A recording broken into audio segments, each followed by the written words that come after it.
తెలంగాణలో కాంగ్రెస్ పార్టీ అధికారంలోకి వచ్చింది. సరే, అంతకుముందు కేసీఆర్ తెలంగాణ తల్లి విగ్రహం పెడితే ఇప్పుడు ఆ తల్లికి ఒంటి మీద నగలు తీసేసి వీళ్ళు ఏదైనా విగ్రహం తయారు చేస్తారని తెలియదు. సరే, టీఎస్ ప్లేస్లో టీజీ పెట్టారు, చాలా మంచిది. కాకపోతే సమస్య ఏంటంటే సచివాలయం ఎదురుగుండా రాజీవ్ గాంధీ విగ్రహం పెడతారట. ఏంటి రాజీవ్ గాంధీకి తెలంగాణకి సంబంధం? ఆయన ఈ రోజు నన్ను తెలంగాణకు అనుకూలంగా స్టేట్మెంట్ ఇచ్చాడు, లేకపోతే తెలంగాణ ఇద్దామనుకున్నాడా? సోనియా గాంధీది పెట్టడంలో తప్పే లేదు, ఎందుకంటే పార్టీ నాశనం అవుతుందని తెలిసినా చివరిలో ఇచ్చింది కాబట్టి ఆమెది పెట్టడంలో తప్పులేదు.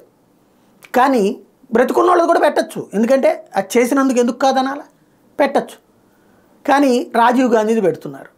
రాజీవ్ గాంధీ విగ్రహం పెడితే మళ్ళీ పాత పద్ధతిలో రాజీవ్ ఇందిర, ఇదే కథ, దశాబ్దాల తరబడి చూసేసిన కథ. ఇందిరమ్మ ఇళ్ళు లేకపోతే రాజీవ్ గృహకల్ప ఇళ్ళు ఇట్లాంటివన్నీ చూసేసాం కదా, అవన్నీ జనాలకి అలవాటైపోయినాయి కదా. కొత్తగా తెచ్చేది ఏంటంటే అధిష్టానాన్ని కన్విన్స్ చేయాలంటే ఈ తరహా వ్యవహారం. అలా కాకుండా తమని నమ్మినటువంటి స్థానికులకి, అంటే అక్కడ ఉన్నటువంటి తెలంగాణ సమరయోధుల విగ్రహాలు ఏమైనా పెట్టినా, ఏ జయశంకర్ గారిదో అట్లాంటిది పెట్టినా బాగుండేదేమో, చూసుకుంటే బెటర్.